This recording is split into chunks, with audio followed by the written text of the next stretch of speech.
сайн байцгаана уу? Эхний хичээлээрээ бид Canva гэж юу вэ? Мөн Canva доторх үндсэн төлөвүүдтэй ерөнхийдөө танилцсанаа. За, Canva бол Canvas буюу зураг талбар гэсэн ойлголтоос үүссэн нэр юм аа. Өөрөөр хэлбэл хүмүүст зориулсан дижитал зотон гэж ойлгож болно. За, Canva-г ашиглаад дизайны мэдлэг, дизайны програм дээр ажилладаг чадвар туршлага шаардахгүйгээр Facebook пост, стори, реклам, урилга видео, PDF файл зэргийг маш хурдан хялбараар хийх боломжтой юм аа. Тухайлбал багш нар хичээлийн гарын авлага, тараах материал, оюутан сурагчид илтгэл даалгавраа хийн. За мөн Instagram, TikTok-ийн Reel, Story, контент хийн. Офис ажиллагчид бол presentation, тайлан, танилцуулга, урилга зэргийг хялбархан бэлдэж чадах юм аа. За хэвтүүлээ одоо Google дээр Canva гэж бичихэд ийм тэмдэглэгээтэй логотой гараад ирнэ. За хэвтүүлээ бичээд үзье те. За Canva. За ингээд бишээ дараад орох нэ. За би бол ингээд бүртгүүлчихсэн байсан болохоор миний логин шууд гарч ирж байна. Тэгэхээр та бүхэн энэ логин руу ороход за ингээд ийм их усрууд гарч ирнэ. Та Google mail хаягаараа орж болно, Facebook хаягаараа ч орж болно. За өөр бас Yahoo ч юм уу mail хаягуудаараа орох боломжтой. За ингээд бусад их усрээрээс орох нэ. За ингээд та бүртгүүлээд ороорой. За ингээд бүртгүүлээд ороод ирэхээр тань яг ийм дийлэх зогтох болно. За хэдүүлээ төлбөрийн талаарх мэдээллийг бас харъя. За энийг сар дээр нь тавьчих тий. За Canva-г үн төлбөргүйгээр мэдээж ашиглаж болно. За үн төлбөргүй дээр бол танд эдгээр зүйлүүдийг санал болгох нь байна. Дизайны 1000 гаруй загварууд тэгээд 1.6 сая темплейтүүд тэгээд ингээд 4.7 сая фото зураг, видео, график, аудио гэд маш олон зүйл ингээд үн төлбөргүй байх нэ. За дараа нь professional гэж байгаа. За professional-ыг нь бол яг хувь хүн одоо ашиглахдаа энэ төлбөрийг нь төлнө. За $15 гэдэг маань Монгол төгрөгөөр нь 50 гаруй мянган төгрөг байгаа. За professional гэдэг маань одоо дотор темплейтүүд дээр маань ийм тэмдэглэгээ байгаа. За энэ нь болохоор нөгөө төлбөртэй гэсэн тэмдэглэгээ гэдэг. За тэгэхээр та ийм professional-ыг төлбөрийг төлөөд орох юм бол ийм тэмдэглэгээтэй их усруудыг ашиглах бүрэн боломжтой болно гэсэн. За бизнест бол та байгууллагынхаа хамт олноороо нэгдээд орох боломжтой байдаг. Хэдэн ч хүн орж болно. Нэг ирэхээр багаараа ажиллана гэсэн үг юм аа. За энэ бол том групп компани хэмжээний болоо явчин. За education гэж байгаа. За энд ингээд багш болон сургуулийн том сургуулиуд энд үн төлбөргүйгээр ажиллах боломжтой. Гэхдээ бүртгүүлээд ороход та одоо багш гэдэг баталгаагаа харуулна. Багшийн одоо диплом, сертификат гэдэг те. За мөн сургуулийнх нь мэйл хаяг одоо жишээ нь сургуулийн мэйл хаягтай байх шаардлага тавигдана. За ингээд хэдүүлээ дараагийнхаа хичээлээ эхлэе. За өмнөх танилцуулга дээр хэлсэнчлэн одоо ийм олон төрлийн зүйлийг та энэ платформ дээр хийх боломжтой. За энэ дотор бол дандаа бэлэн загварууд байгаа. Та энэ загварууд дээрээс хүссэн загвараа сонгоод хийх боломжтой. За энэ нөгөө аялал жуулчлалын чиглэлийн пострууд, темплейтүүд гарч ирж байна. За presentation гэх юм бол гарах юм бол ингээд presentation гарч ирнэ. За энэ ингээд энэ дээр моuse аажаад үзэх юм бол хэдэн хуудастай энэ гарч байгаа. За энэ болгон дээр нь та өөрийнхөө мэдээллүүдийг оруулаад бэлэн энэ темплейтүүдийг ашиглаж болно. За мөн энд нь ингээд хайлт хийж болно. За ерөнхийдөө энэ англи хэлээр платформ. За монгол хэллийг бол ойлгоно. Монголоор бичиж болно. Гэхдээ гарч илэрсэн нь бол бага юм шиг надад бол санагддаг. За хэдүүлээ календар одоо оны хэм байгаа болохоор календар одоо хүн болгонд хэрэгтэй байх тийм ээ. Календар гэж таагаад үзье. За календар. Ингээд танд янз бүрийн хэмжээтэй янз бүрийн загварууд гарч ирнэ. За тухайлбал одоо энэ 13 зураг оруулаад 12 сараар нь тусдаа гарах загварч байна. Ийм загвар байна. За мөн ганцхан хуудастай дэлгэцэн ч гэдэг юм уу ингээд. За энд ингээд зургнууд ордог. Планер бас байна. За маш олон сонголт байгаа. За энэ ингээд бизнесийн байгууллагын нэг нүр наагур хэмжээтэй байна. Тийм ээ та өөрийнхөө байгууллагынхаа логог бусад одоо холбогдох зургийг оруулаад хийж болох нэ. За ингэж хайлт хийгээд орж болно. Мөн өмнөх эндээс харуулсан энэ дээр ингэж дараад за Facebook-ийн постнуудын загвар байгаа. За ингээд та бэлэн загваруудыг таалагдсанаа сонгоол. За ингэж авчаал маусныхаа зүүн талыг дарахад гараад ирнэ. За За your design гэж байгаа. Design. За тэгэхээр энэ дээр бол одоо таны өөрийн чинь хийсэн дизайны бүтээгдэхүүнүүд темплейтүүд чинь ингээ хадгалагдсан байна. За Canva-гийн маш хялбар гэдэг нь болохоор та ямар ч юм хийж агаад одоо тог тасардаг ч юм уу эсвэл ингээ босож яваад ч юм уу сэвлгээ мартчихлаа гэж айх юм бол ерөөсөө байхгүй. Таны хамгийн сүүлд хийжсэн тэр хийжсэн байдлаар энэ ингээд автоматар сэвлэгдээд явчихдаг учраас та юм миний хийжсэн юм алга болчлоо ингэж айх юм байхгүй. За тэгээ өөрөө хийжсэн юмгаа ингээд your designs руу ороод ингээд үзэх юм бол таны хийжсэн зүйлүүд байгаа. За дэлгэцийн зүүн талын талд байгаа зүйлүүдийг харцгаая. За эхлээд хэдүүлээ. Шинэ хуудас нэ. Great гэж шинэ хуудас нэ. За Facebook пост. Энд одоо бэлэн бидний нөгөө хэмжээнүүд ингээд бэлэн байж байгаа. За эсвэл presentation хийх гэж бол энэ presentation руу орно. Social media гэх юм бол иш ороод за Instagram, Facebook, LinkedIn, YouTube гэд байгаа. За Facebook дээр пост хий. За пост. За ингээд дэлгэц маань нэгдчихнэ. Таны хийх талбар чинь дизайнаа гаргах талбар нэгдлээ. За доошоо харъя. За elements гэж байна. Elements руу орохоор бидэнд хэрэгтэй маш олон зураг, бичлэг, видео, дуу одоо ингээд их усрууд байгаа. За шугам гэх юм бол ингээ гараад ирчихсэн тийм ээ. За энэ дээр хаач. За хүрээ. За ингээ хүрээгээ ингээд эндээс сонгоод ямар ч хүрээ сонгож болно тийм ээ. За ингээ хүрээгээ сонголоо. Энэ дээрээ дарахад л гараад ирнэ. За энэ дээр нэг сануулгах зүйл байгаа. Би болохоор төлбөртэй ашиглаж байгаа болохоор энэ титэмний зураг маань төлбөргүй ашиглаж байгаа үед бол алтан шар өнгөтэй байдаг. Төлбөртэй ашиглаж байгаа үед ингээ идэхгүй сарл өнгөтэй болчдөг. За хэрвээ та ийм төлбөргүй ашиглаж байх үедээ ийм титэмтэй зургийг сонгоод дизайныхаа юмд хийж байгаа зүйлдээ ашиглах юм бол таныг дараа нь татаж авах боломжгүй болно. Ягаад гэвэл танаас төлбөрийг нэхнэ. Энэ одоо 1 доллар тэдэн цент ч гэдэг юм уу, тэдэн цент ч гэдэг юм уу. Ингээ гарч ирдэг болохоор та энийг бас анхаараарай. За эндээс element гэдгээс нэмэрхүү юм таадаг байна. За style гэхээр за 3D загвартай юм хаяа гэх юм бол ингээ гараад ирнэ.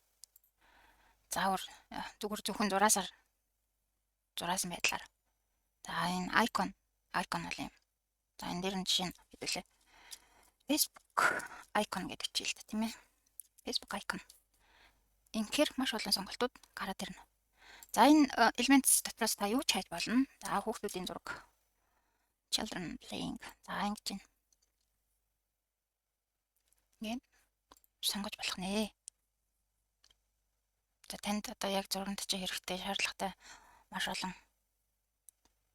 гой зургуудыг оруулах эндээс татаж аваад ашиглах боломжтой байх нэ. За дараагийнх нь текст. За текст руу орлоо. За ингээд текстээ сонгоно. За энэ бол гарчганд хэрэгтэй. За энэ текст орно.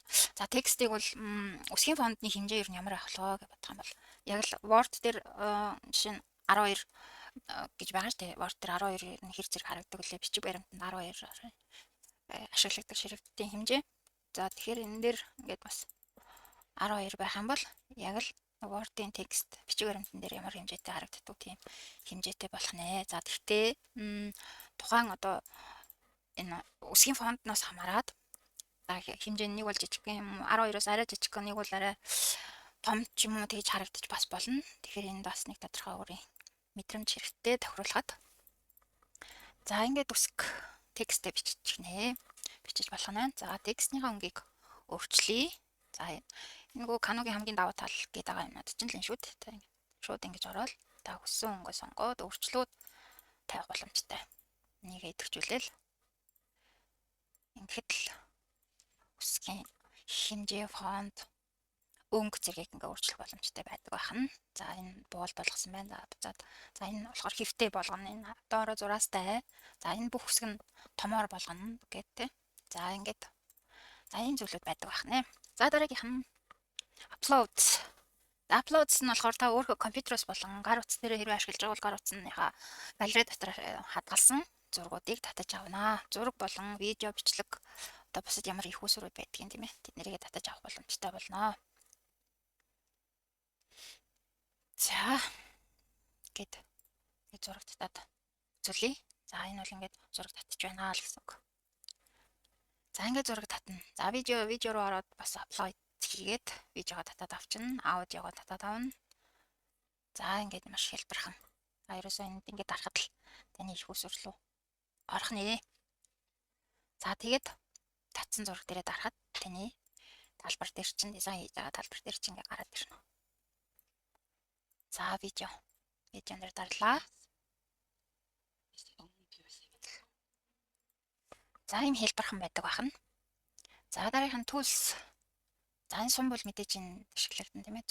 Зөөвөрлөх талбар дээр ажиллахад сум хэрэгтэй. За энэ болохоор үзэг бол байгаа. За энэ одоохондоо бол бид нарт яг энэ компьютер дээр болоод гар утсан дээр ашиглаж байгаа үед бол нэг шаардлагагүй.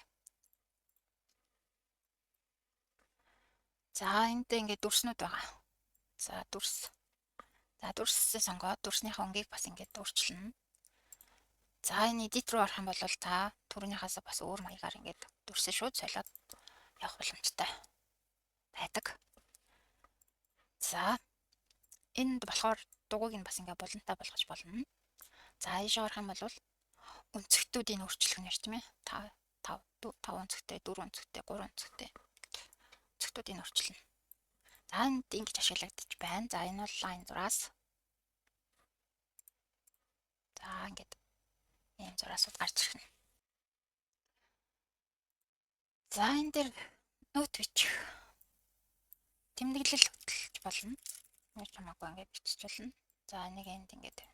За энэ нэг яг зарим үед хэрэглэгдэн. За текст бас эндээ сонгож болох нь байна. За энэ болохоор хүснэгт. За хүснэгтээ та эндээс ингээд нэмж олно. Нэмэх. За эндээс бас гээд нэмж олно. За ийм байдлаар ашиглана. За дараагийнх нь project. Project бол одоо таны өөрийн чинь үүсгэсэн зүйлүүдийг эндээс ингээд фолдер болгоод та өөрөө хийсэн зүйлүүдэд харж болно. Эндээс ингээд оруулаад ирж аавна гэсэн үг. За дараагийнх нь аудио. Аудио руу орохоор энд төр бүрийн дуунууд ишгүүд байгаа, аялгуунууд байгаа. За энд нь ингээд эхлээ сонсож үзээд ашиглах үгээс сонгоно. За мэдээж нөгөө төлбөргүй хэрвээ та үнгүүгээр ашиглаж байгаа бол энэ юуны титэмгүй зурагтай ийм сонголтуудыг нь заавал сонгох ёстой. За тэгээд. За ингээд сонгож болох нэ. За энэ дэр ингээд та өөрөө юуны дуу сонгох юм тийм. За music. Music ингээд. За зөвхөн аялгуунууд. Background аялгуу. За ингээд сонгох нь. За үн төлбөргүйг сонгоё гэх юм бол ингээд. За эндээс ингээд сонгох байх нэ. За видеон дотор бол одоо та энэ видеоны сангаас өөртөө хэрэглэж болохоор видеонуудыг эндээс үзэж агаад бас сонгоод авч болно. Өөрөө хэрэглэх боломжтой. За nature background байгалийн бичлэг авъя гэх юм бол ингээд. За ингээд сонголтоо хийгээд авах нэ. За бутас руу оръё. За дандаас хэрэгтэй background зураг авъя гэх юм бол одоо ингээд хайх нь шүү дээ.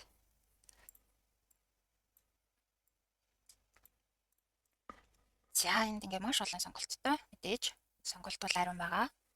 За тэгээд энэ төлбөртэй. Эндээ юм титэмний зураггүй л төлбөргүй байх нэ. За background. За background гэдэг тусдаа бас бичих юм бол ингээд гараад ирнэ. Өнгөө сонгож болно. За энэ шууд өнгө матер. За chart. За одоо та нэг presentation ч юм уу ямар нэгэн одоо судалгааны ажил юмд хэрэглэх графикууд. Дата анализ хийх графикууд. Тийм. Шитнүүдийг эндээс гаргаж ирэх нь байна.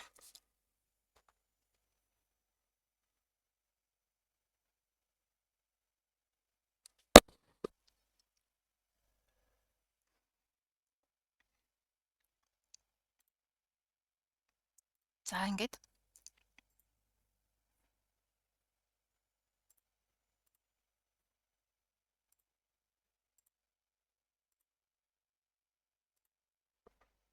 За эднэрээс ингээд сонгож болох нь. За нэг устгачээ. За caption. За caption ч та нэг ашиглахгүй. За ерөнхий маш их таны ашиглаж болохоор төлөвүүдийг ерөнхийд нь ингээд танилцууллаа. За дараагийн хичээл дээр бүгдээрээ энэ дээрээ дизайн хийгээд сурнаа. Дараагийн хичээлээр маш олон гоё зүйлүүдийг хийх болно. За баярлалаа.